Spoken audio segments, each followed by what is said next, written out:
최근 유엔 안보리의 대북 제재 결의안으로 중동 국가들이 하나둘씩 북한과의 관계에 선을 긋고 있습니다.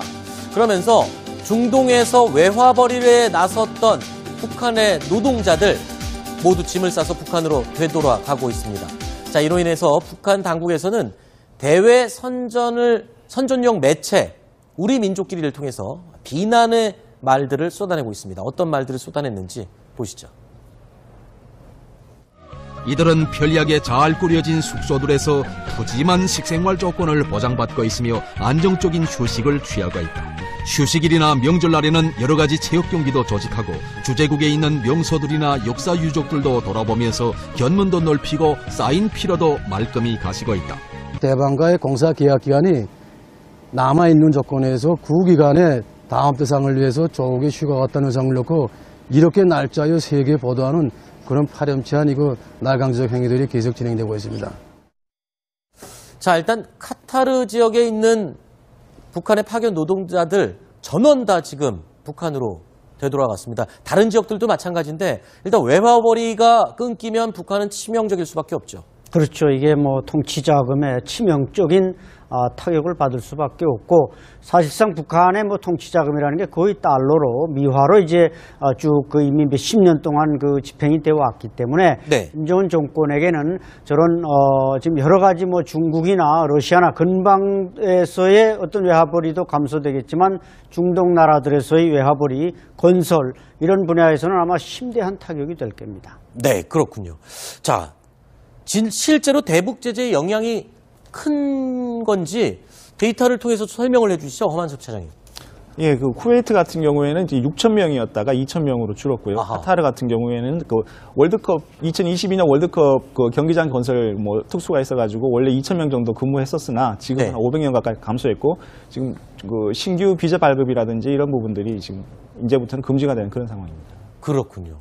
그런데 이게요, 북한 입장에서 보면은 단순히 외화벌이, 그러니까 파견 노동자들이 가져오는 임금이 끊긴다라는 것의 의미 이상이라면서요. 그러니까 이 노동자들이 그냥 인건비만 보내는 게 아니라 다른 밀수를 통해서도 추가 수입을 많이 올렸었다면서요. 그렇죠. 현재 나간 사람들이 사실상 본인은 일해도 그 임금을 당국이 다 가져가기 때문에 네. 말로는 20% 준다, 30% 준다고 하지만 실제로는 아마 10%도 주지 않고 무슨 색 텔레비전이니 이걸로 이제 다 떼우고 그러기 때문에 현재에서도 이제 밀주를 만들어서 이제 판매를 하는데 그 밀주가 이제 리터당 한 $30씩이나 한답니다. 그러다 보니까 현지에서 그 책임자들도 어떻게든 이 노동자들을 잘 활동시키고 움직여서 자신도 뇌물을 받고 또 노동자들 역시 돈을 좀 축적해야 뭔가 북한으로 나갈 때 선물이라도 사갈 수 있기 때문에 네. 그런 노력들을 많이 하는데 이런 분야에서도 상당히 철수가 된다고 할 때 북한 전체적으로도 타격이 크지만 북한 내에서 어떤 이 외화가 윤활유처럼 돌아갈 수 있는 이런 것도 원천적으로 차단된다고 볼 수 있습니다. 자, 지금 카타르에 있는 노동자들 전원 다 북한으로 되돌아가야 되는데 이 되돌아가고 싶어도 되돌아가지 못하는 사람들이 있다고요. 이 임금 체불이 또 발생해서 발을 동동 구르는 근로자들도 있다고요. 쿠웨이트에도 마찬가지로 북한의 외화벌이 일꾼들이 많이 파견을 나가 있죠. 그런데 이제 쿠웨이트가 대북 제재에 같이 동참을 하면서 네. 신규 비자 발급 안 하고 추방하거나 이런 흐름이 있는데 이 와중에 북한 근로자들이 올 때 늘 대부분 모든 나라에서 브로커들이 낍니다. 아하. 근데 이 브로커들이 중간에 껴서 어차피 북한이 사람들 다 북한으로 다시 추방돼서 나갈 테니까 임금 안 줘도 되겠지 해서 이렇게 체불하는 경우가 있다고 하는데요. 문제는 뭐냐면 조금 전에 안찬일 소장이 말하신 것처럼 네. 이게 대부분이 북한 당국으로 들어갑니다. 그리고 대부분의 근로자들을 감시하는 그런 체제에서 자유롭게 아까 조금 전에 우리 민족끼리 그거 믿는 우리나라 국민 아무도 없겠지만은 그와 정반대의 노예 생활 비슷하게 감시 생활을 네. 하고 있잖아요. 이제 그런 상황에서 자신들 손에 주는 돈도 별로 없고 그래서 아름아름 부업을 해서 그나마 조금이라도 외국에 나가 있는 북한 근로자들이 챙겨왔는데 그것조차도 지금 떼일 처지에 있다 이렇게 되는 겁니다. 그래서 제가 보기에는 오히려 지금이 외국에 나가 있는 근로자들이 한국으로 귀순하거나 이탈할 가능성이 굉장히 높은 타이밍이 아닌가 싶습니다. 네. 그다음에 이 방송을 보시는 해외 북한 파견 노동자들이 귀순이나 아니면 망명을 굉장히 생각하게 될 것 같습니다. 심 차장 얘기 듣고. 그래서 이제 못 오는 가장 큰 이유가 네. 북한에 있는 가족 때문에 못 오는 게 가장 크고요. 가족들 때문에 인질 잡히는 그런 부분 때문에 못 오는 경우가 그다음에 이제 중동 지역이 좋았던 거는 네. 중동이나 유럽 지역이 좋았던 거는 1인당 임금이 단가가 굉장히 높습니다. 그렇죠. 1,000불에 1,200불 정도가 굉장히 높거든요. 아. 근데 중국이나 러시아는 200~300불밖에 못 받지 않습니까? 네. 그러니까 숫자가 10분의 1이라 하더라도 네. 사실 북한 당국이 가져갈 돈은 그 대여섯 배 되기 때문에 네. 만약에 중동과 유럽에서 북한 노동자를 전부 다 안 쓰게 된다면 네. 북한한테 상당한 타격이 될 겁니다. 아니 그럼 말씀하신 대로 울며 겨자 먹기로 지금 유럽이나 중동에 나가지 못한다면 돌아온 노동자들 어딘가서 또 돈벌이를 해오라고 떠밀 텐데 중국이나 러시아로 유입될 가능성이 많지 않나요? 임금이 높진 않지만 그나마. 지금도 뭐 중국이나 러시아에서 북한 근로자들이 일하고 있는 걸로 알고 있는데요. 그렇지만 이게 유엔 안보리 제재가 네. 이런 그 인력 송출에 의한 그 북한의 어떤 그 외화 유입까지도 차단하고 있는 이런 측면이 있기 때문에 네. 이것도 상당히 쉽지는 않을 것이다 이런 생각이 듭니다. 그렇군요. 그러니까 최근에 통과된 유엔 안보리 제재 결의안에 중국과 러시아도 신규 노동자는 더 이상 고용하지 말라고 되어 있기 네. 때문에 아마 중동의 노동자들이 다시 중국, 러시아 가긴 쉽지 않을 겁니다. 알겠습니다. 자, 그런데 중요한 게 있습니다. 자, 각 국가에서 짐 싸서 북한으로 돌아가는 북한의 노동자들. 그런데요, 이 북한으로 되돌아가는 북한 노동자들의 짐을 열어봤더니 이런 것들이 가득 있었습니다. 자, 어린이 비타민, 구충제 이런 것들은 북한에서 굉장히 부족하다는 그런 약품들입니다. 그래서 우리 정부도 인도적인 차원에서 대북 지원 차원에서 이런 약품들, 어린이 비타민 이런 것들을 지원하겠다라고 얘기를 했었죠. 그런데 좀 의외인 게 있습니다. 아니 중동 파견 북한 노동자들 마지막 쇼핑을 했는데 비아그라를 잔뜩 샀다 그래요. 제가 볼 땐 저 비아그라는 순전히 뇌물용, 선물용입니다. 뇌물용이요? 네, 그렇죠. 북한의 근로자들이 지금 과거엔 출신 성분이 나쁜 사람들을 내보내다 요즘은 이제 자꾸 이제 말씀하신 대로 탈북하거나 이 망명할까봐 좀 성분이 좋은 사람들로 내보내는데 일단 내보낼 땐 무슨 구역인민위원회, 구역당위원회, 뭐 시당위원회, 뭐 무역송 이 단계별로 한 3단계의 뇌물을 줘야 되는 거거든요. 네. 근데 그 책임자들이 대체로 제가 가만히 생각해 보니까 55살에서 한 60세 사이의 국장, 부국장들이 쫙 있는 겁니다. 그 중간 간부들이요? 네, 그러니까 그 사람들이 지금 연령적으로 이게 비아그라가 필요한 겁니다.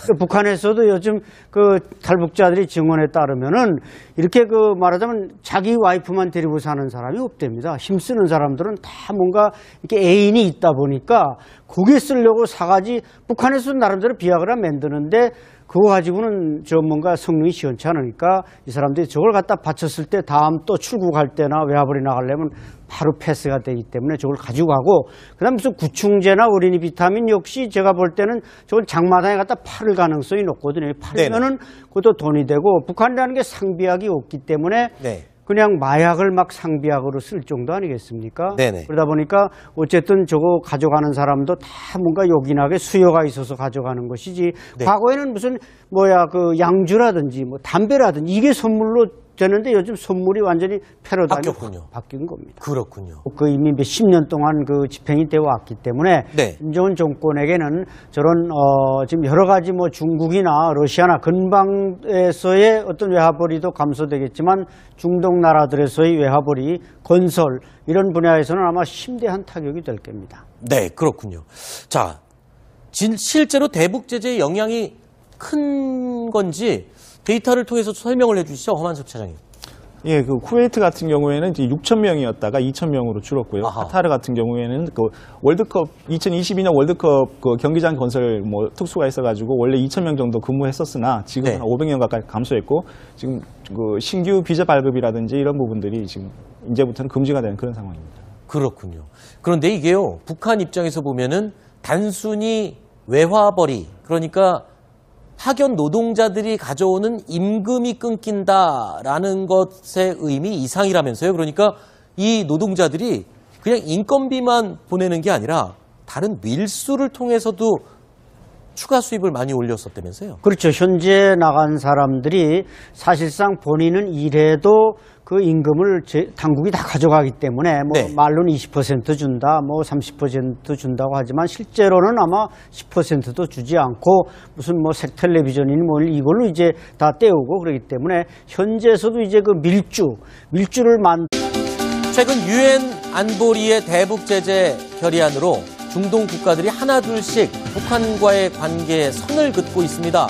그러면서 중동에서 외화벌이에 나섰던 북한의 노동자들 모두 짐을 싸서 북한으로 되돌아가고 있습니다. 자, 이로 인해서 북한 당국에서는 대외 선전용 매체 우리 민족끼리를 통해서 비난의 말들을 쏟아내고 있습니다. 어떤 말들을 쏟아냈는지 보시죠. 이들은 편리하게 잘 꾸려진 숙소들에서 푸짐한 식생활 조건을 보장받고 있으며 안정적인 휴식을 취하고 있다. 휴식일이나 명절날에는 여러 가지 체육 경기도 조직하고 주재국에 있는 명소들이나 역사 유적들도 돌아보면서 견문도 넓히고 쌓인 피로도 말끔히 가시고 있다. 대방과의 공사 계약 기간이 남아있는 조건에서 그 기간에 다음 대상을 위해서 조국의 휴가 같다는 의상을 놓고 이렇게 날짜여 세계 보도하는 그런 파렴치한 날강적 행위들이 계속 진행되고 있습니다. 자, 일단 카타르 지역에 있는 북한의 파견 노동자들 전원 다 지금 북한으로 되돌아갔습니다. 다른 지역들도 마찬가지인데 일단 외화벌이가 끊기면 북한은 치명적일 수밖에 없죠. 그렇죠. 이게 뭐 통치자금에 치명적인 타격을 받을 수밖에 없고 사실상 북한의 뭐 통치자금이라는 게 거의 달러로 미화로 이제 쭉 시아는 그런 체제에서 자유롭게 아까 조금 전에 우리 민족끼리 그거 믿는 우리나라 국민 아무도 없겠지만은 그와 정반대의 노예 생활 비슷하게 감시 생활을 네. 하고 있잖아요. 이제 그런 상황에서 자신들 손에 주는 돈도 별로 없고 그래서 아름아름 부업을 해서 그나마 조금이라도 그 외국에 나가 있는 북한 근로자들이 챙겨왔는데 그것조차도 지금 떼일 처지에 있다 이렇게 되는 겁니다. 그래서 저는 제가 보기에는 오히려 지금이 그 외국에 나가 있는 근로자들이 한국으로 귀순하거나 이탈할 가능성이 굉장히 높은 타이밍이 아닌가 싶습니다. 네. 그다음에 이 방송을 보시는 해외 북한 파견 노동자들이 귀순이나 아니면 망명을 굉장히 생각하게 될 것 같습니다. 심 차장 얘기 듣고. 그래서 이제 못 오는 가장 큰 이유가 네. 북한에 있는 가족 때문에 못 오는 게 가장 크고요. 가족들 때문에 인질 잡히는 그런 부분 때문에 못 오는 경우가 그다음에 이제 중동 지역이 좋았던 거는 네. 중동이나 유럽 지역이 좋았던 거는 1인당 임금이 단가가 굉장히 높습니다. 그렇죠. 1,000불에 1,200불 정도가 굉장히 높거든요. 근데 중국이나 러시아는 200~300불밖에 못 받지 않습니까? 네. 그러니까 숫자가 10분의 1이라 하더라도 네. 사실 북한 당국이 가져갈 돈은 그 대여섯 배 되기 때문에 네. 만약에 중동과 유럽에서 북한 노동자를 전부 다 안 쓰게 된다면 네. 북한한테 상당한 타격이 될 겁니다. 아니 그럼 말씀하신 대로 울며 겨자 먹기로 지금 유럽이나 중동에 나가지 못한다면 돌아온 노동자들 어딘 가서 또 돈벌이를 해오라고 떠밀 텐데 중국이나 러시아로 유입될 가능성이 들어서 이제 판매를 하는데 그 밀주가 이제 리터당 한 30달러씩이나 한답니다. 아, 그래요? 그러다 보니까 현지에서 그 책임자들도 어떻게든 이 노동자들을 잘 활동시키고 움직여서 자신도 뇌물을 받고 또 노동자들 역시 돈을 좀 축적해야 뭔가 북한으로 나갈 때 선물이라도 사갈 수 있기 때문에 네. 그런 노력들을 많이 하는데 이런 분야에서도 상당히 그 철수가 된다고 할 때 북한 전체적으로도 타격이 크지만 북한 내에서 어떤 이 외화가 윤활유처럼 돌아갈 수 있는 이런 것도 원천적으로 차단된다고 볼 수 있습니다. 자, 지금 카타르에 있는 노동자들 전원 다 북한으로 되돌아가야 되는데 이 되돌아가고 싶어도 되돌아가지 못하는 사람들이 있다고요. 이 임금 체불이 또 발생해서 발을 동동 구르는 근로자들도 있다고요. 그 쿠웨이트에도 마찬가지로 북한의 그 외화벌이 일꾼들이 많이 파견을 나가 있죠. 그런데 이제 쿠웨이트가 대북 제재에 같이 동참을 하면서 네. 신규 비자 발급 안 하고 추방하거나 이런 게 흐름이 있는데 이 와중에 북한 근로자들이 올 때 늘 대부분 모든 나라에서 브로커들이 낍니다. 아하. 근데 이 브로커들이 중간에 껴서 어차피 북한이 사람들 다 북한으로 다시 추방돼서 나갈 테니까 임금 안 줘도 되겠지 해서 이렇게 체불하는 경우가 있다고 하는데요. 문제는 뭐냐면 조금 전에 안찬일 소장이 말하신 것처럼 네. 이게 대부분이 북한 당국으로 들어갑니다. 아. 그리고 대부분의 근로자들이 많지 않나요? 임금이 높진 않지만 그나마. 지금도 뭐 중국이나 러시아에서 북한 근로자들이 일하고 있는 걸로 알고 있는데요. 그렇지만 이게 유엔 안보리 제재가 네. 이런 그 인력 송출에 의한 그 북한의 어떤 그 외화 유입까지도 차단하고 있는 이런 측면이 있기 때문에 네. 이것도 상당히 그 쉽지는 않을 것이다 이런 생각이 듭니다. 그렇군요. 그러니까 최근에 통과된 유엔 안보리 제재 결의안에 중국과 러시아도 신규 노동자는 더 이상 고용하지 말라고 되어 있기 네. 때문에 아마 중동의 노동자들이 다시 중국, 러시아 가긴 쉽지 않을 겁니다. 알겠습니다. 자, 그런데 중요한 게 있습니다. 자, 각 국가에서 짐 싸서 북한으로 돌아가는 북한의 노동자들. 그런데요, 이 북한으로 되돌아가는 북한 노동자들의 짐을 열어봤더니 이런 것들이 가득 있었습니다. 자, 어린이 비타민, 구충제. 이런 것들은 북한에서 굉장히 부족하다는 그런 약품들입니다. 그래서 우리 정부도 인도적인 차원에서 대북 지원 차원에서 이런 약품들, 어린이 비타민 이런 것들을 지원하겠다라고 얘기를 했었죠. 그런데 좀 의외인 게 있습니다. 아니, 중동 파견 북한 노동자들 마지막 쇼핑을 했는데 비아그라를 잔뜩 샀다 그래요. 제가 볼 땐 저 비아그라는 순전히 뇌물용, 선물용입니다. 뇌물용이요? 네, 그렇죠. 북한의 근로자들이 지금 과거